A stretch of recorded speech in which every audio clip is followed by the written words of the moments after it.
je ne peux plus prendre de photos. Et vous allez sûrement vous demander pourquoi regarder le bilan de l'année 2023 d'un random sur internet. Simplement, je pense parce qu'on a toutes et tous à apprendre de chacun, de la façon dont on avance, et je pense qu'en tant que photographe qui a commencé il y a 10 ans et en étant sur YouTube depuis 5 ans sans jamais trop réussir, on va pas se le cacher, mais malgré tout avec des petites surprises en fin d'année, j'ai 2-3 choses à vous amener. Alors installez-vous confortablement, vous avez vu j'ai sorti mon yukata du Japon pas repassé, on est en mode confort. Alors prenez un café, un thé et préparez-vous à écouter cette longue vidéo de mon bilan de l'année 2023. On va voir en revue 3 grosses parties. Une partie sur YouTube avec une belle surprise et je pense un gros tournant pour ma chaîne. Et en deuxième, mes projets photos, ce qui a fonctionné, ce qui m'a permis de débloquer un petit peu mon salaire par mois et des photos que j'ai fait aussi avec un passage bien évidemment sur l'argentique avec les petites caméras qui sont juste derrière. Mais on va commencer avec le troisième sujet qui sûrement vous intéresse le plus, la partie revenus. Et on conclura tout ça en répondant à la question pourquoi je ne peux plus prendre des photos. Et je pense qu'à la fin de cette vidéo et après avoir vu toutes ces parties-là, vous allez vite comprendre là où je veux en venir.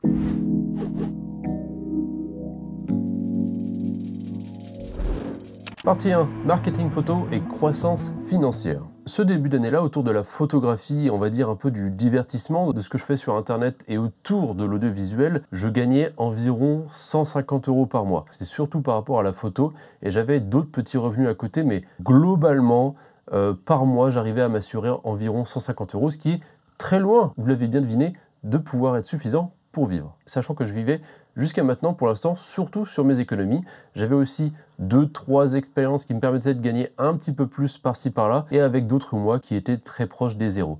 Donc comme beaucoup, ça a été galère. J'ai surtout beaucoup économisé pendant le Covid, mais récemment, durant ces 3 derniers mois, mon salaire de environ 150 € à 1200-1400 € net par mois, et je vous avoue que là pour moi c'était un gros succès. Bien évidemment c'est quelque chose que j'essaie de construire au fur et à mesure et d'atteindre, mais j'avais pas d'objectif extrêmement concret si ce n'est de beaucoup plus travailler sur le côté commercial, et étonnamment, ou pas d'ailleurs, ça a fini par marcher, et ces 3 derniers mois ont été très fructueux. On va donc revenir un petit peu sur tout ce que j'ai fait cette année-là, qui m'a amené à passer sur un salaire qui pour moi est largement suffisant pour l'instant. Bien évidemment il va falloir que je stabilise tout ça, mais on va voir juste avant pourquoi et comment j'en suis arrivé là. Premier chapitre, on va parler de Airbnb. Ça faisait des années que j'avais vu sur Airbnb qu'il y avait la fonction Airbnb Experience, qui sont simplement des expériences que vous pouvez faire à l'étranger, donc des activités, on va dire, touristiques, de voyage, et vous avez cette possibilité de vous inscrire sur Airbnb, ou en tout cas vous aviez la possibilité, puisque pour l'instant ce n'est plus possible.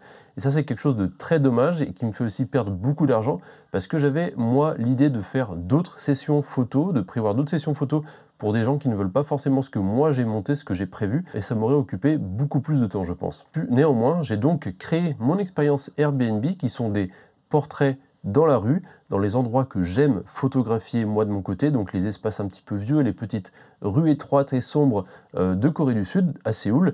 C'est des atmosphères que j'aime beaucoup et c'était très logique dans mon cas d'aller faire des portraits dans ces endroits. Moi, ce qui m'intéressait le plus, c'était vraiment les rues un petit peu sombres que vous avez l'habitude de voir dans mes photos. Des photos que vous pouvez retrouver d'ailleurs sur mon site internet et sur le Instagram qui vont s'afficher. Le seul problème avec Airbnb, c'est que le marché est extrêmement bas en termes de budget. Normalement, un shooting photo, bon, ça dépend de tout le monde, mais je pense que le minimum aujourd'hui pour un shooting d'une heure est de 150 €. Pour moi, c'est vraiment le strict minimum. Moi, le mien, je le situe à 160 € aujourd'hui. Et sur Airbnb, j'ai dû le mettre à, je crois, entre 95 et 110 €, puisque c'est en won, donc c'est 140 000 won. Je vous laisserai faire la conversion. Là où sur mes shootings, en dehors de Airbnb, je suis à 220 000 won, ce qui est quand même beaucoup plus. Et donc, j'ai dû m'adapter, trouver une solution d'un petit peu équilibrer tout ça. Et pour faire ça, du coup, je leur propose toutes les photos en basse résolution, des photos pas retouchées, et ensuite je leur propose de moi de retoucher 4 photos, là où sur les shootings classiques que je fais en dehors d'Airbnb, je propose 10 photos. Donc comme ça, avec ces 4 photos-là, ils peuvent aussi, s'ils veulent en choisir pour 15 € de plus, en choisir d'autres à l'unité. Donc moi, ça me permet de rééquilibrer un petit peu tout ça. Et j'ai déjà des clients qui m'ont commandé des photos en plus jusqu'à arriver à 100 €. Récemment, j'ai une commande à 45 €. Donc voilà, à force, on arrive à se rééquilibrer un petit peu et à se retrouver dans le budget global sur Airbnb. Et c'est vrai que c'est quand même très chiant de voir le marché être aussi bas et détruire un petit peu toute la vie commerciale des photographes. Mais le bon avantage, c'est que ça m'a donné aussi plein de bonnes reviews. Je sais plus combien j'en ai, genre une bonne vingtaine, je pense, qui sont toutes à 5 étoiles. Tous les gens que j'ai photographiés jusqu'à maintenant étaient très contents de ce que j'ai fait, de ce que je leur ai donné. J'ai encore plein de gens qui m'ont pas donné leurs photos, leur choix, parce que des fois ils utilisent les photos en basse résolution, chose qui m'insupporte comme pas possible, mais bon, je comprends aussi qu'il y en a certaines qui valent le coup, qui peuvent être sympas. Je leur dis à chaque fois que c'est pas retouché, que je trouve pas ça intéressant, mais qu'ils peuvent l'utiliser, donc ils font bien ce qu'ils veulent avec. En plus de ça, il y a des gens qui me voient sur Airbnb parce que je suis relativement bien noté maintenant, et en plus de ça, j'ai des photos assez atypiques qui changent de la plupart de ce qu'on peut trouver sur Airbnb au Palace, et la plupart des gens qui viennent et que je leur demande pourquoi ils m'ont choisi moi, ils me disent quasiment tous que j'avais un style et une qualité de photo qui était en moyenne meilleur que ce qu'ils avaient sur Airbnb, et surtout c'était dans un style très différent des autres photographes qu'il y avait. Donc je pense que c'est ça qui arrive à me démarquer, et jusqu'à aujourd'hui j'arrive à avoir environ 2 shootings par semaine, beaucoup plus pendant les saisons touristiques, et évidemment en hiver beaucoup moins. D'ailleurs il faut que je me mette à jour sur janvier, et là en décembre j'en ai eu je crois 5, il me semble, 4-5. Un petit jonglage commercial à réussir à mettre sur Airbnb Experience pour se mettre dans le marché. J'ai même augmenté mes prix il y a quelques temps avant, parce qu'après je suis rentré dans l'agence et l'agence me reprend encore des 10% de taxes dessus, voire plus avec les taxes étrangères, etc. Enfin bref, c'est un bordel pas possible. Au final, je ne gagne pas beaucoup, mais ça me donne de la visibilité et du travail régulièrement, donc ça me fait quand même un petit pécule à la fin du mois qui fait plaisir. Ensuite, dans ma stratégie, je voulais aussi mettre à jour mon Google Business Profile que j'avais fait déjà à Lyon il y a un moment, et j'avais jamais pris le temps de le refaire, de le remettre à jour à Séoul. Chose très bête parce que j'ai quand même réussi à avoir 2-3 clients très intéressants qui m'ont fait une bonne partie de mes budgets, et donc je me suis fait mon profil sur Google. Je me suis mis aussi une adresse qui n'est pas visitable mais qui est juste une adresse physique pour que ce soit beaucoup plus trustful, je sais plus comment dire, de confiance on va dire quand on cherche sur Google. Donc maintenant quand vous cherchez photographe sur Séoul sur Google Maps, vous allez normalement pouvoir me retrouver. Je suis dans les premiers choix, dans les 5 premiers choix je crois, et j'ai toujours aussi 5 étoiles, toujours avec des très bonnes reviews, et donc ça fait plaisir. Faut pas hésiter à chaque fois à demander à ses clients d'aller vous donner une petite review, leur dire que ça prend juste quelques secondes de faire un copier-coller de ce qu'ils ont fait sur Airbnb par exemple, et ça peut vous donner beaucoup plus de visibilité. Bien évidemment en Corée du Sud, le problème c'est que Google Maps n'est quasiment pas utilisé du tout, donc les clients que j'attire c'est les clients étrangers, ce qui me convient très bien vu que je parle pas coréen, et au moins ça me permet d'avoir des clients ici et là qui me rapportent beaucoup plus d'argent, parce que c'est souvent des étrangers qui ont des besoins un peu spécifiques à l'étranger, avec un budget un petit peu plus à la hauteur de mes ambitions. Ce qui m'a amené du coup à travailler avec l'équipe de football féminine de Haïti, il me semble, si je dis pas de bêtises, qui a été des portraits à faire un petit peu rapidement directement à l'hôtel, plus un reportage durant leur entraînement.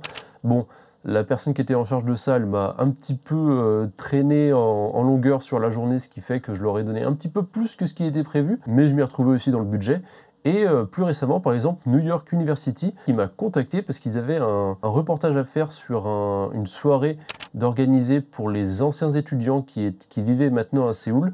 Et donc moi j'étais là juste pendant 3 heures je crois, avec un budget encore une fois bien conséquent que je n'ai pas eu à réduire. J'ai juste donné le budget que j'avais de base, qui est je crois 125 ou 150 € de l'heure, quelque chose comme ça, qui m'a fait un petit budget plutôt sympa à la fin. Et aussi pour faire en sorte que le Google Business Profile match au mieux les recherches Google, j'ai aussi tout refait à jour, le SEO de mon site internet. Site internet que vous allez pouvoir visiter juste là, bien évidemment. Vous aurez tous mes services et mes photos, comparé au site que j'avais avant, qui était un espèce de portfolio qui savait pas trop où aller.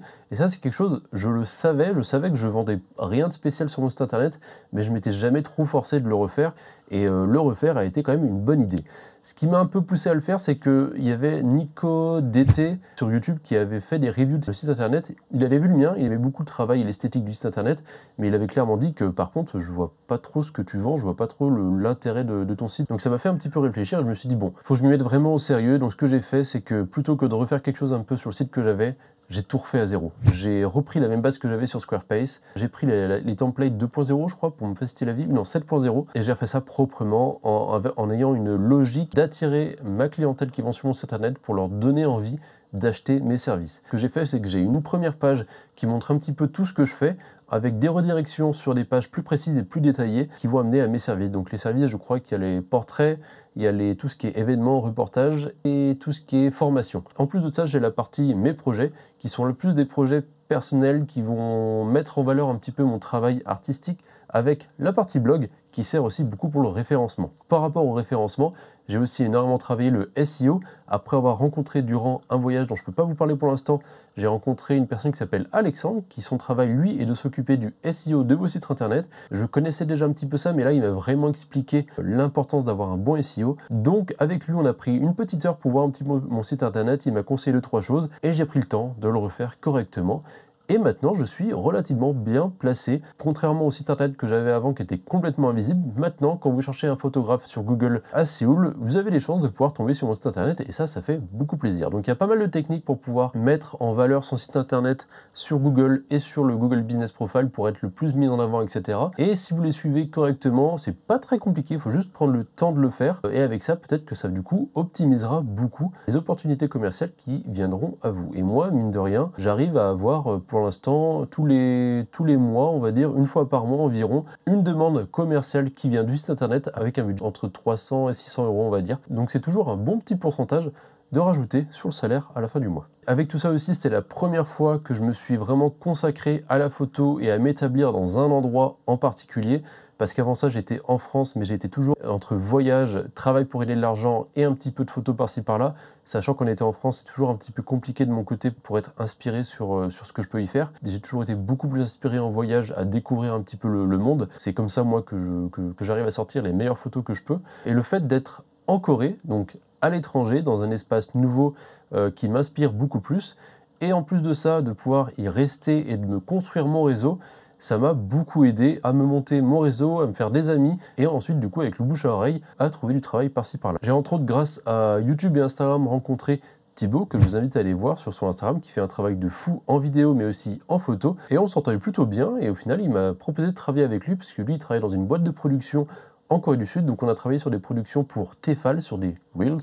Quel plaisir de tourner en vertical. Mais mine de rien, avec des vidéos qui sont plutôt cool, je vous mettrai d'ailleurs la vidéo à quoi elle ressemble. Et il m'a aussi proposé du coup à la fin de faire des photos de produits pour un produit Tefal, c'est un steamer. Donc j'ai fait des photos pour lui. Il faut encore que je regarde si je peux vous les partager. Normalement, j'ai pas le droit de les partager, ce qui est très chiant. On a signé une NDA, etc.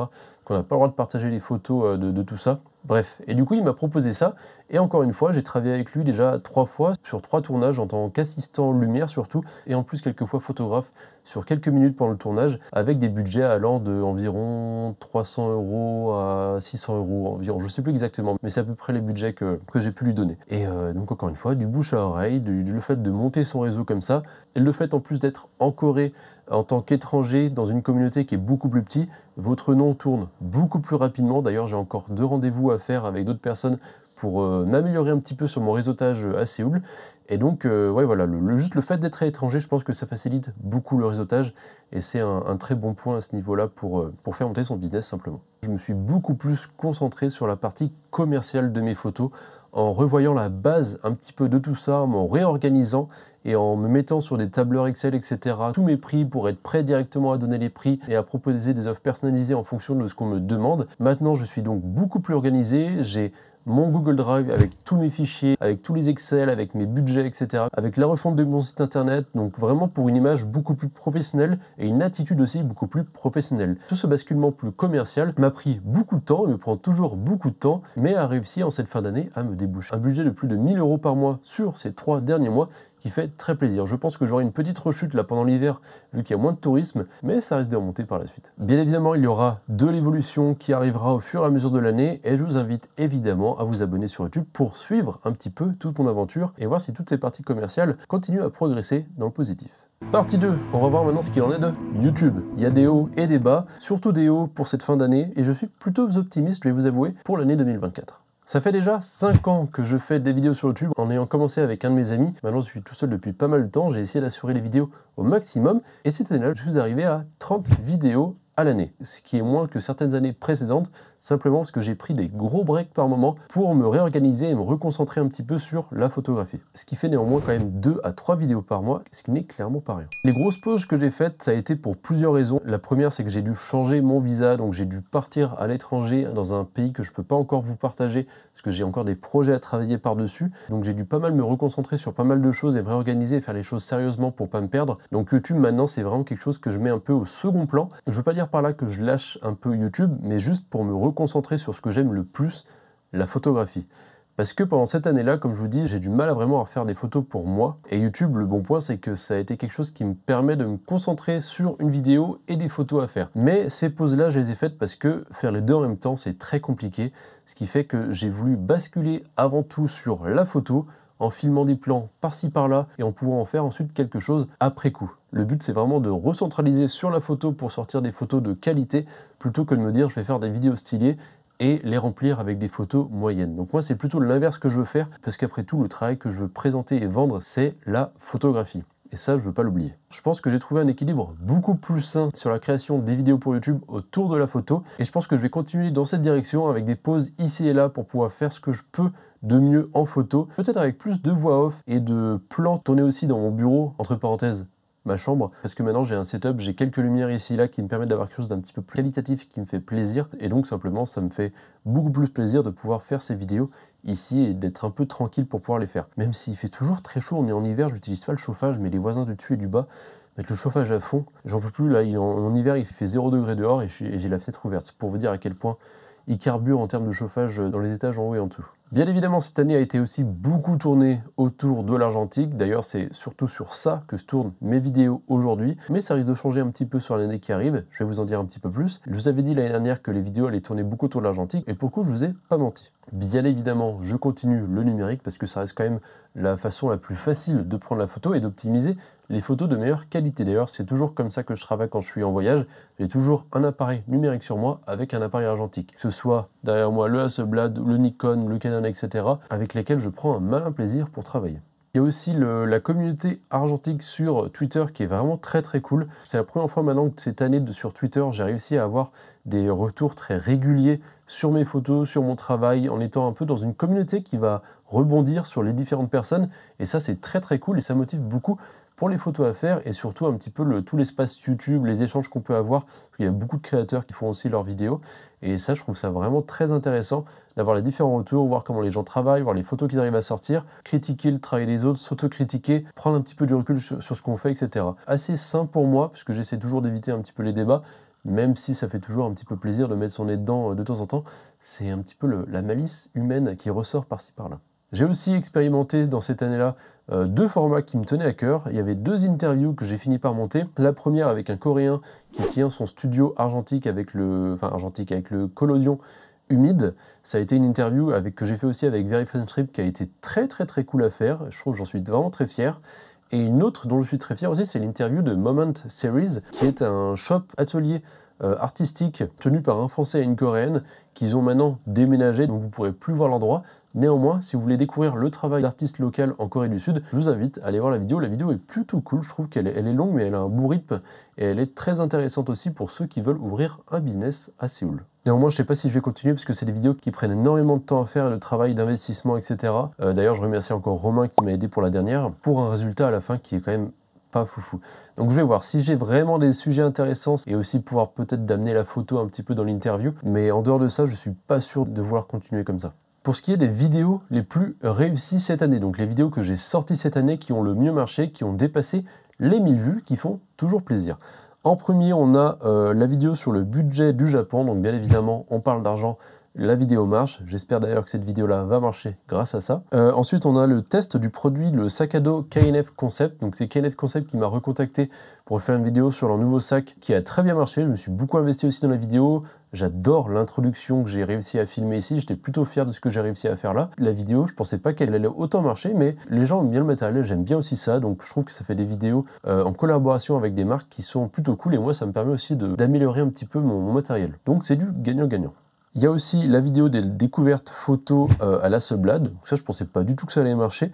Donc je suis plutôt content du résultat. En plus, ça permettait de montrer un petit peu les premières photos que j'ai pu faire, les erreurs aussi que j'ai pu faire avec le Hasselblad. Donc je risque peut-être d'en refaire d'autres, des vidéos découvertes comme ça où je découvre les photos, les vidéos react un petit peu naturelles comme ça. Je trouve ça plutôt sympa. Donc abonnez-vous, ça pourrait encore arriver. Et ensuite, la dernière vidéo qui a passé les 1000 vues, c'est une vidéo très récente, mais on va en parler un petit peu plus tard parce que je pense que ça va réorienter un petit peu ce que je veux faire sur YouTube.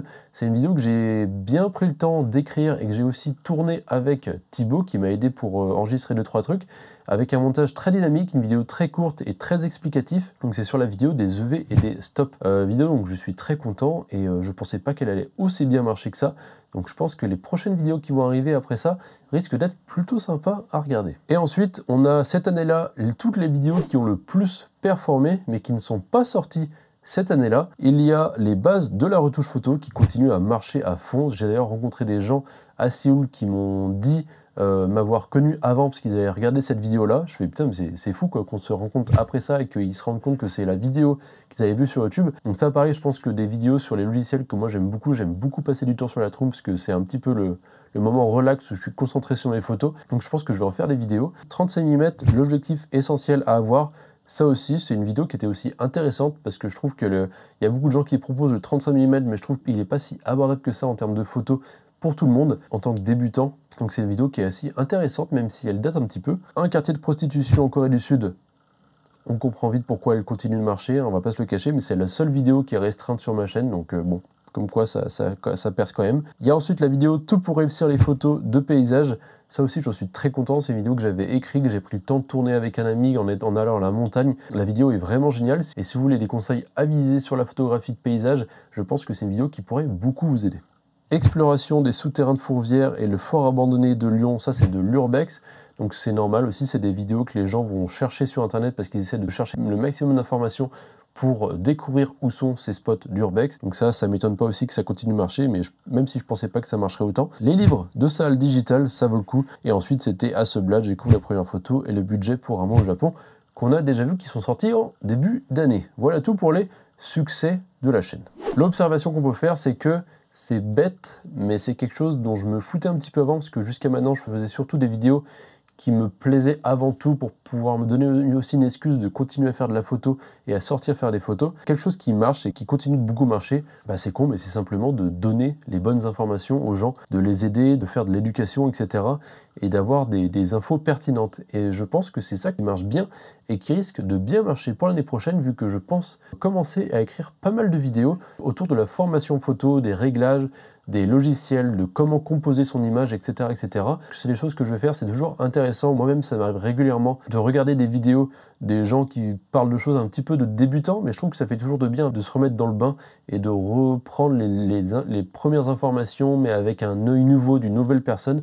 Ça permet un petit peu de s'ouvrir un petit peu l'esprit et de repartir sur des bonnes bases, pas oublier un petit peu les principes même de la photo. Donc c'est des choses que j'aime regarder et que j'aime, je pense aussi, beaucoup parler en vidéo. Donc je pense que ça va arriver beaucoup plus avec 3 prochaines vidéos qui sont déjà en montage, qui arriveront normalement après celle-ci. Il y a eu aussi cette année 2 nouvelles choses très importantes sur la chaîne. Premièrement, c'est l'arrivée des shorts. J'ai pris pour habitude maintenant, à la fin du montage de mes vidéos, de les découper en format vertical et de les envoyer sur des shorts ou quelquefois aussi sur Instagram pour des Reels, mais ça c'est beaucoup plus rare. Et les shorts, ça a été une très bonne découverte. Pas parce que j'aime le format, ça m'arrive d'en voir un petit peu de temps en temps, mais ça reste très rare. Parce que les shorts, jusqu'à maintenant, me permettent de donner beaucoup de visibilité à mon travail et de façon régulière. Une vidéo, on va dire, sur 4 qui va dépasser les 1000 vues, 2000 vues et qui va du coup rediriger beaucoup d'audience sur ma chaîne YouTube. Donc ça, c'est aussi quelque chose de très important à faire et qui me prend pas beaucoup de temps à la fin du montage de mes vidéos. C'est de les redécouper en short, en format vertical pour ensuite les envoyer, les balancer un petit peu comme ça. Même si des fois, c'est pas spécialement très pertinent, il suffit qu'il y ait un petit titre assez accrocheur avec un petit sujet abordé pendant 30 secondes et des fois, ça peut très bien marcher. Les shorts, c'est un des plus gros conseils que je peux vous donner pour l'instant, qu'il faut bien avouer que la visibilité et mon nombre d'abonnés augmentent beaucoup plus significativement. Vous avez compris. J'ai d'ailleurs désinstallé TikTok il y a pas mal de mois maintenant et je sais pas, si je fais peut-être des formats un peu plus orientés pour les Reels, enfin en format vertical, c'est pas impossible que je réinstalle TikTok un jour pour les reposter un petit peu comme ça au pif, histoire de, et d'espérer peut-être que ça puisse lancer quelque chose, ou en tout cas rediriger sur YouTube à la fin. Aussi très important, l'arrivée des sous-titres anglais. Maintenant, toutes mes vidéos, je les fais de façon à ce qu'elles soient compréhensibles pour des anglophones, parce que j'ai aussi beaucoup de gens autour de moi, des amis qui sont anglais, et depuis longtemps, ça me faisait un petit peu mal au cœur de ne pas pouvoir leur proposer le travail que je faisais. Ma copine, entre autres, ne parle pas non plus français. J'essaie aussi de faire en sorte que les miniatures soient compréhensibles en anglais et en français en même temps, et donc de pouvoir aussi toucher un public un petit peu plus grand. Jusqu'à maintenant, ça commence à marcher tout doucement, ça reste quand même une très grosse minorité sur YouTube pour les gens qui regardent, mais néanmoins, ça me permet d'avoir beaucoup plus de gens curieux sur Instagram quand je poste mes stories, etc., qui puissent se retrouver sur YouTube et avoir quelque chose de compréhensible directement. Donc ça, les sous-titres, c'est quelque chose qui me tient à cœur, que je vais continuer, et j'espère que beaucoup plus de YouTubeurs francophones vont se lancer dedans, parce que c'est vraiment très frustrant des fois de voir une vidéo, d'être trop content de la vidéo que vous avez vue et de ne pas pouvoir la partager à vos amis anglophones simplement parce qu'il n'y a pas de sous-titres et pas moyen de la comprendre. Même avec les sous-titres automatiques, vous savez très bien que c'est parfois très compliqué de comprendre un petit peu les expressions à la française qui ont des significations bien particulières. Donc ça, c'est très frustrant et moi, j'essaye de le combler aussi de mon côté et de le faire parce que c'est quelque chose que j'aimerais voir beaucoup plus par les autres youtubeurs francophones. Pour la petite info, pour les traductions, j'utilise Whisper de OpenAI, donc c'est un soft que j'utilise avec un truc sur Google qui me permet de le faire sur le cloud, parce que sinon j'ai pas la machine puissante suffisante, je crois, pour le faire, et en plus j'ai pas envie d'installer d'autres choses, donc je le fais sur le cloud directement. Ça me permet de générer directement, via l'audio de ma vidéo YouTube que j'ai monté, un fichier sous-titre que ensuite je corrige rapidement sur DaVinci Resolve, et ensuite ce fichier, je m'en sers aussi pour demander à ChatGPT de me générer un article sur la vidéo qui va résumer un petit peu la vidéo que j'ai fait et qui me permet de le poster en blog, pareil en corrigeant un petit peu rapidement ici et là les intentions que je veux donner au blog et en rajoutant quelques photos que j'ai pas forcément pu mettre toujours en vidéo. Donc voilà, ça me permet aussi de travailler le référencement de mon site parce que les blogs sont très très bons pour le SEO du site internet et le référencement. Donc c'est encore une fois une optimisation un petit peu de tout ça pour optimiser le commercial et les vidéos que je fais, la qualité dans son ensemble. Et j'ai trouvé un équilibre assez correct qui me permet de ne pas passer trop de temps sur tout ça, tout en pouvant le proposer du coup au maximum de personnes. Et ça commence tout doucement à porter ses fruits. Et j'en suis assez content. Il faudrait maintenant que j'arrive à le faire un petit peu mieux pour les shorts, pour que ça puisse aussi encore toucher plus de monde. Mais sur les shorts, je suis pas sûr qu'on puisse traduire aussi le titre et la description, etc. Chose qu'on peut faire sur YouTube qui est vraiment très très bien. Pour ce qui est des vidéos qui n'ont pas marché, je pense que c'est toutes les vidéos en fait qui sont autour de mon travail personnel. Tout simplement, je pense que la plupart des gens en fait s'en foutent du travail des autres. Moi, ça m'arrive de regarder des trucs par-ci par-là, mais plus par rapport à des lieux que par rapport à des photographes. Par rapport à des photographes, c'est vraiment très rare quand je m'intéresse à des photographes en particulier. Il y a juste par exemple, il y a je crois Jonathan Bertin, le photographe qui m'a recommandé anglais, je sais plus comment il s'appelle, et d'autres personnes par-ci par-là, mais qui ont une manière de parler et d'écrire sur leurs vidéos qui sont très intéressantes. En dehors de ça, c'est surtout des vidéos un peu plus matérielles ou d'éducation qui vont m'intéresser, et je comprends du coup que les gens ne s'intéressent pas forcément au travail que je propose dans mes vidéos, même s'il y en a certaines qui arrivent à sortir du lot des fois, et ça fait toujours plaisir. Et bien évidemment, avec la dernière surprise, entre guillemets, parce que c'était un petit peu le but aussi, donc je suis content que ça ait marché, c'est la vidéo plus tournée éducation sur les EV et les stops qui vont, je pense, orienter beaucoup le genre de vidéo que vous allez pouvoir retrouver sur ma chaîne YouTube durant l'année 2024. Et je vais essayer de m'efforcer à travailler dessus parce que si je veux réussir à sortir un petit peu du sentier battu et gagner de l'argent en dehors d'un réseau géographique local, je pense que YouTube, pour moi, ça restera une des meilleures solutions, même si ça paraît un peu fou dit comme ça. Ou alors, il faudrait peut-être que je trouve encore d'autres choses, mais ça reste encore à mûrir. Pour ce qui est du revenu sur YouTube, parce que ma chaîne est monétisée maintenant depuis les vidéos du Japon, donc depuis la fin de l'année 2022, où j'ai enchaîné mes vidéos sur tout le mois, ce qui m'a permis de dépasser les 4000 heures de vues et de débloquer la monétisation. J'arrive maintenant avec, sur YouTube, à l'année, cette année-là, j'ai gagné 117 € sur YouTube, ce qui fait un tout petit peu plus de 10 € par mois, ce qui ne fait évidemment pas énorme du tout comme ça, mais ce qui est plutôt cool, c'est que au final, ça me paye mon abonnement à Artlist, qui me permet d'avoir des musiques de qualité originale qui ne sont pas censurées, enfin pas censurées, mais je sais plus comment on dit, prises par les grandes compagnies de musique. Donc ça, c'est plutôt cool, ça me permet au moins d'amortir un minimum mon investissement sur YouTube. Et on en a fini, je pense, pour ce qui est de YouTube. On va maintenant passer à la partie 3, qui sont mes projets photos. Ça va être assez rapide, je pense. On va surtout voir les projets photos les plus marquants dans un premier temps. Le shooting avec l'équipe de football féminine de Haïti, qui a été vraiment très cool, qui m'a aussi poussé à prendre un pied avec un parapluie pour mon flash, etc., pour pouvoir faire du portrait un petit peu qualitatif en déplacement. Donc ça, c'était plutôt cool. Et un reportage photo que j'aime beaucoup, que je vous mettrai là, qui est vraiment très très très sympa. Ensuite, je pense qu'un des projets qui m'a fait le plus plaisir, c'est le projet Moth, Project Moth, ou qui à la fin s'appelait Cycle, un projet qui a été fait en étroite collaboration avec Elisa. C'est Elisa, une directrice artistique sur Séoul française, qui avait une idée de base. On s'est bien entendu, on avait un petit peu les mêmes attentes, les mêmes envies photographiques. Ça a été un projet qui a été fait sur du numérique et de l'argentique, donc ça aussi je suis très content de pouvoir combler les deux. Ça a pu permettre d'utiliser mon Hasselblad, et mine de rien, à la fin, on a réussi à en faire une exposition et à vendre quelques photos. Je crois qu'on a vendu 3 photos, il me semble, donc des photos à plus de 100 €, donc j'étais quand même très content de ce qu'on a fait.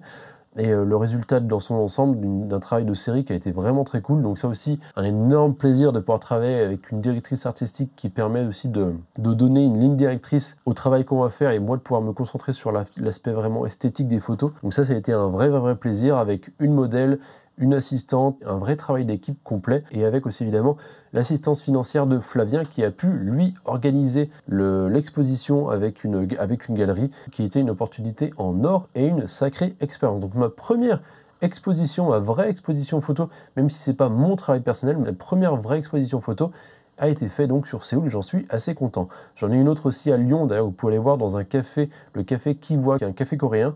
Vous allez dans ce café pouvoir retrouver certaines de mes photos de Corée du Sud. Donc si vous passez sur Lyon, vous savez où vous arrêtez. Il y a évidemment eu le projet du reportage avec New York University, qui donc ça, financièrement, était une très belle opportunité, avec des gens très très cool. J'attends juste toujours qu'ils me payent maintenant. Il y a aussi les photos de produits de Tefal. Là, je pense pas que je pourrais vous montrer les photos, mais pareil, ça a été des photos faites un petit peu à l'arrache, très rapidement, avec des lumières faites pour filmer, donc pas forcément le plus optimal pour de la photo. Mais mine de rien, on a réussi à en tirer des photos vraiment très très cool.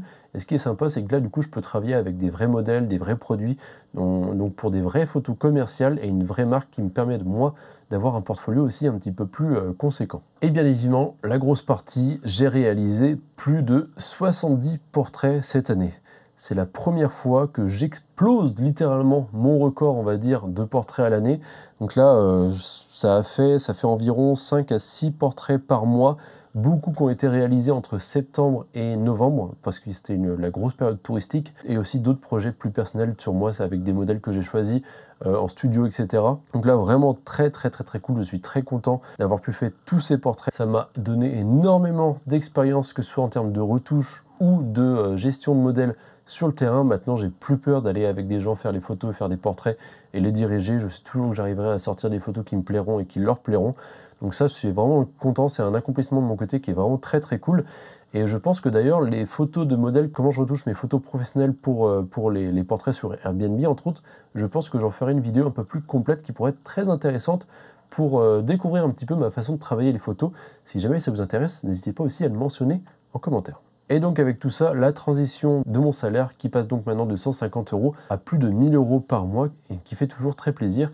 D'ailleurs, petite parenthèse, j'ai oublié de vous dire dans la section commerciale, il y a aussi beaucoup du salaire qui sont d'autres choses. J'ai aussi une amie qui est venue récemment avec une équipe de tournage française et donc je les ai assistés en tant qu'assistant sur le tournage pendant 10 jours, ce qui m'a permis aussi de débloquer un bon budget. Donc il y a beaucoup de choses qui tournent autour de la photo, mais c'est aussi des petits travails autour de l'audiovisuel qui sont relativement proches de la photo, qui me permettent d'arrondir les fins de mois de façon très correcte. Petite parenthèse argentique, juste pour voir un petit peu tout ce que j'ai pu faire dans l'année. J'ai principalement photographié avec le Hasselblad, donc de la 120. J'ai fait 22 pellicules, donc en moyenne plus de une par mois, sachant que j'en faisais toujours 3-4 en voyage, donc forcément ça fausse un petit peu tout ça. Mais vraiment avec le Hasselblad que j'ai découvert du coup à la fin de l'année 2022, que j'ai acheté au Japon, qui est simplement une corne d'abondance de satisfaction à utiliser. Et ça joue beaucoup sur son utilisation parce que à chaque fois que je l'utilise et que j'enclenche tous les engrenages à l'intérieur, quel bonheur, vraiment c'est un plaisir, c'est un petit bijou en main d'horloger qui est trop cool à utiliser. Ça fait aussi partie de l'importance du matériel, c'est d'avoir quelque chose qui vous plaît à utiliser, et c'est le cas avec le Hasselblad. Et d'où aussi l'utilisation bien moins fréquente du Canon QL17 G3. Pas qu'il m'a déçu parce que j'aime beaucoup son form factor et son utilisation et sa vue déportée, néanmoins j'ai beaucoup de mal avec la mise au point, et la qualité optique aussi était pas forcément pas au rendez-vous, puisque ça reste suffisant je trouve, mais on va dire à débattre. Là où, quand j'ai découvert récemment le Nikon F2, qui est juste là, d'ailleurs j'en ferai une vidéo à part entière parce que j'adore cet appareil, où j'ai découvert avec le Harman Phoenix une qualité de photo qui était beaucoup plus qualitative et qui ressemblait beaucoup plus à ce que je recherchais.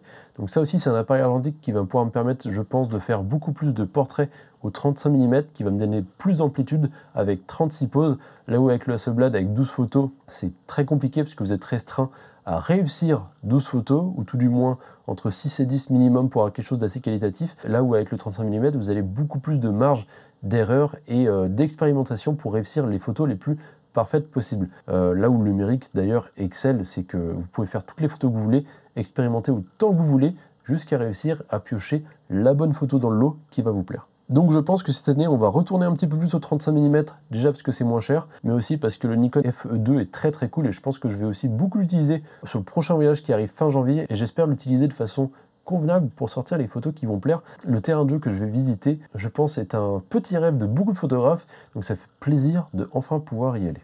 Et aussi, petite découverte qu'il faut que je vous montre en vidéo de ce petit Kodak 600 Electronic Flash que j'ai découvert au Canada, qui m'a coûté seulement 15 € je crois. Donc ça a été l'occasion de me faire un petit peu plaisir sur un appareil un petit peu original. Donc j'ai acheté 2 pellicules avec, il faut encore que je regarde où est-ce que je peux les faire développer, mais c'est un appareil que je pense que je vais faire en découverte vidéo, découverte totale, comme j'ai fait avec la Harman Phoenix, pour voir ce que ça donne, expérimenter un petit peu, utiliser aussi le flash qui est directement à l'intérieur. Je pense que ça peut être intéressant, donc j'ai hâte de pouvoir faire cette vidéo, il faut juste que je trouve le temps maintenant, sujet à un endroit, un quartier en particulier, pour aller faire ces petites photos. Et donc sur le 35 mm, je vous ai pas dit, mais on termine avec 7 pellicules cette année, donc moins de une par mois, mais aussi avec beaucoup plus de pauses, donc pas mal de photos au final, avec mine de rien quelques petites pépites dans le lot que j'ai beaucoup aimé, que je vous remettrai bien évidemment, qui m'ont plu beaucoup entre le noir et blanc et la couleur, et en terminant avec l'Harman Phoenix avec des belles petites surprises à l'intérieur, qui sont dans la vidéo que je vous invite à aller voir juste là, juste ici.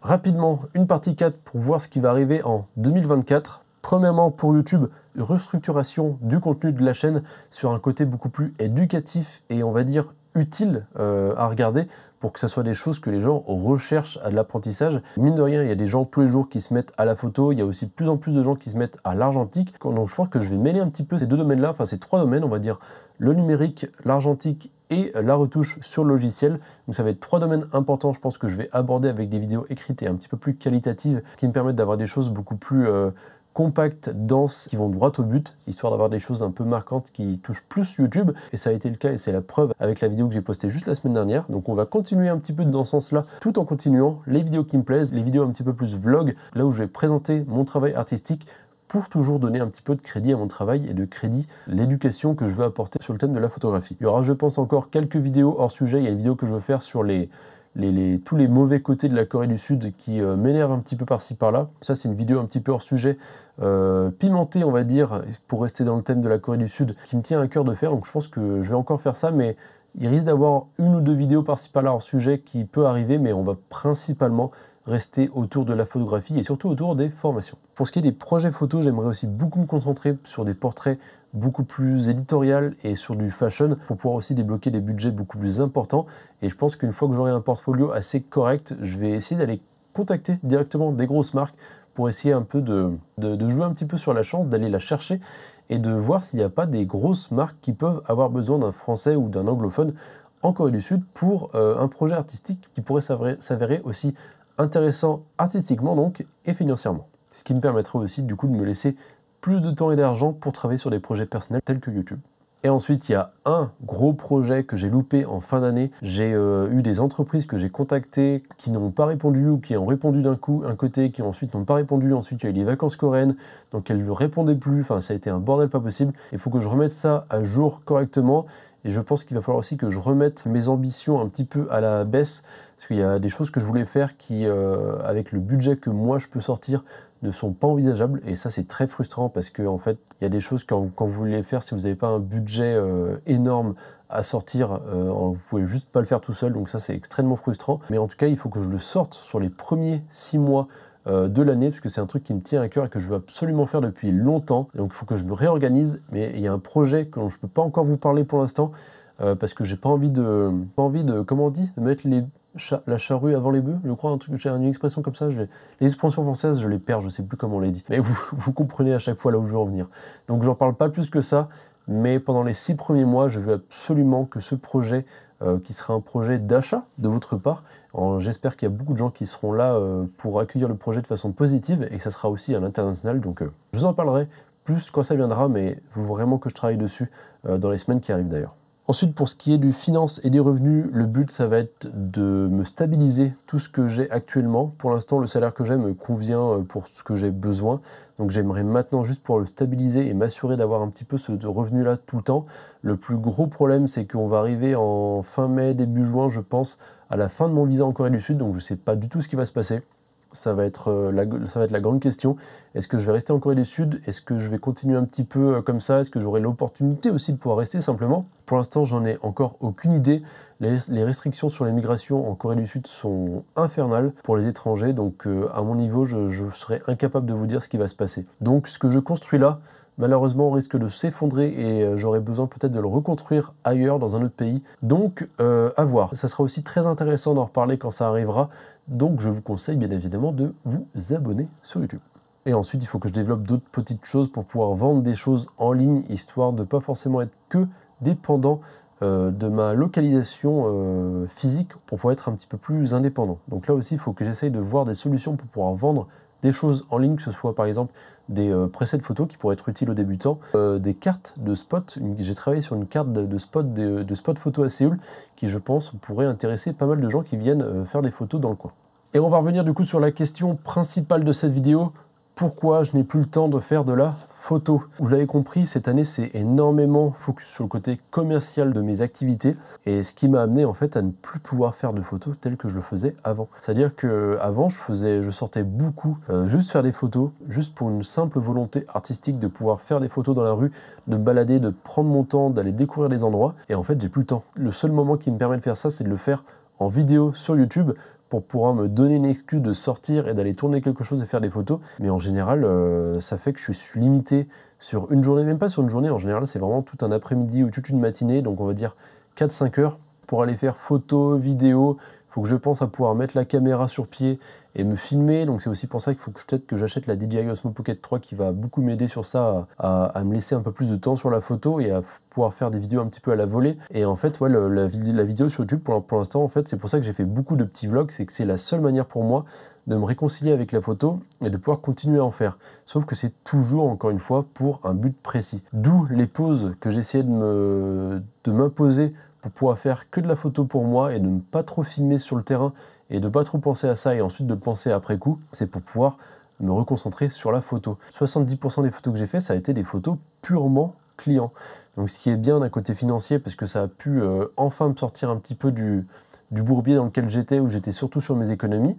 Donc là maintenant j'arrive à ne plus toucher à mes économies pour l'instant, mais j'aimerais bien continuer à pouvoir un petit peu sortir des photos pour moi, parce qu'en dehors des portraits que j'ai pu faire, des petits projets artistiques que j'ai pu faire, qui a encore une fois été dans un but plus commercial, j'ai pas réussi vraiment à sortir et à faire des photos juste pour moi et à me concentrer tel que je le faisais quand je partais en voyage, c'est-à-dire me perdre dans une ville, aller découvrir des quartiers, faire tout un travail de recherche et d'investigation un peu sur le terrain pour ensuite revenir à des endroits plus propices où la lumière serait plus intéressante, venir à des endroits où les gens seraient aussi beaucoup plus présents. C'est d'ailleurs une des seules choses que j'ai faites sur le pays dans lequel je suis allé, où j'ai dû changer mon visa, qui est en lien avec le projet que je vais vous sortir dans les 6 premiers prochains mois. Et c'est quelque chose qu'en fait je peux plus trop faire en Corée du Sud parce que simplement j'ai pas le temps. En fait, j'ai vraiment pas le temps.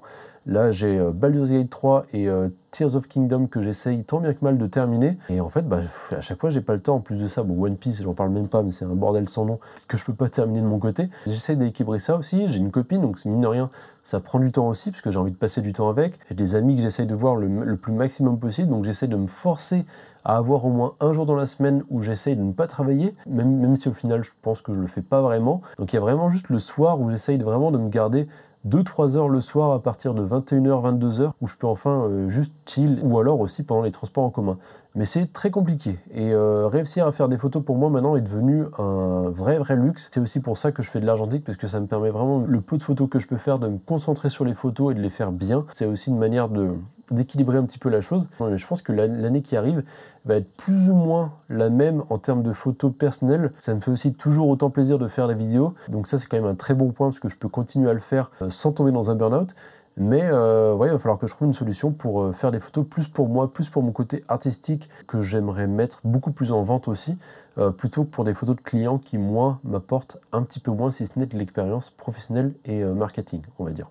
Un voyage qui arrive fin janvier qui va me faire beaucoup plaisir. Je vais aussi voir mes parents dans un autre pays, vous redécouvrirez sur Instagram, etc. Je vous remets l'Instagram pour découvrir tout ça. Bien évidemment, je vais en profiter pour faire des photos. Je vais quand même garder tout mon matériel avec moi en voyage, je suis pas fou. Et ensuite, peut-être d'autres voyages qui vont arriver. J'aimerais beaucoup retourner un petit peu au Japon, mais peut-être plus avec ma copine, donc en profiter pour faire plus des photos voyages un peu plus relax. Et ensuite, on va voir ce qui va arriver dans l'année. Pour l'instant, je vois un peu plus ou moins ce qui va arriver jusqu'à fin mai, début juin, donc pour la fin de mon visa. Et après ça, ça sera la totale découverte. Et ça risque d'être très intéressant. Je ne sais pas si ça va être positif ou négatif, mais en tout cas, ça va être intéressant. Donc pensez bien encore une fois à vous abonner à la chaîne YouTube pour suivre tout ça et à regarder mon compte Instagram pour voir un petit peu en temps réel tout ce qui se passe dans ma vie de photographe à Séoul. Je pense qu'on a terminé là, j'en peux plus, il faut que je bois un coup rapidement. J'espère que ça va vous aider aussi à vous donner peut-être des pistes un petit peu plus commerciales et business sur le côté de photographie qui ont pu vous intéresser et vous aider un petit peu peut-être à vous orienter sur quelque chose qui vous manquait ou peut-être vous donner des idées aussi. J'espère aussi que ça peut vous inspirer en termes de réussite, aussi petit soit-il à mon niveau. En attendant, merci encore une fois d'avoir été là. Merci à tous les nouveaux qui rejoignent mon aventure et qui vont découvrir par la suite tout ce qui va arriver. Ça fait beaucoup plaisir de voir toutes vos interactions sur Instagram et surtout sur YouTube, de voir un petit peu tout ce qui se fait, de voir comment moi aussi j'évolue. Je trouve que c'est super intéressant de pouvoir retrouver cette vidéo-là peut-être dans 10 ans et de voir ce que ça arrivait. Peut-être que ça sera un échec total, peut-être que ça sera l'opposé. En tout cas, une chose est sûre, on va faire en sorte que ce soit la plus grosse réussite possible. J'espère bien évidemment que ce sera aussi le cas pour vous en 2024. J'espère que la vidéo vous aura plu. Votre café entre-temps a sûrement refroidi, vous l'avez sûrement terminé depuis très longtemps. Ceux qui sont encore là, mettez Photopia en commentaire, c'est le nom de la chaîne dans ses débuts. Comme ça, je verrai ceux qui sont arrivés jusqu'à la fin. Et moi, je vous retrouve la semaine prochaine. C'était Antoine. Ciao.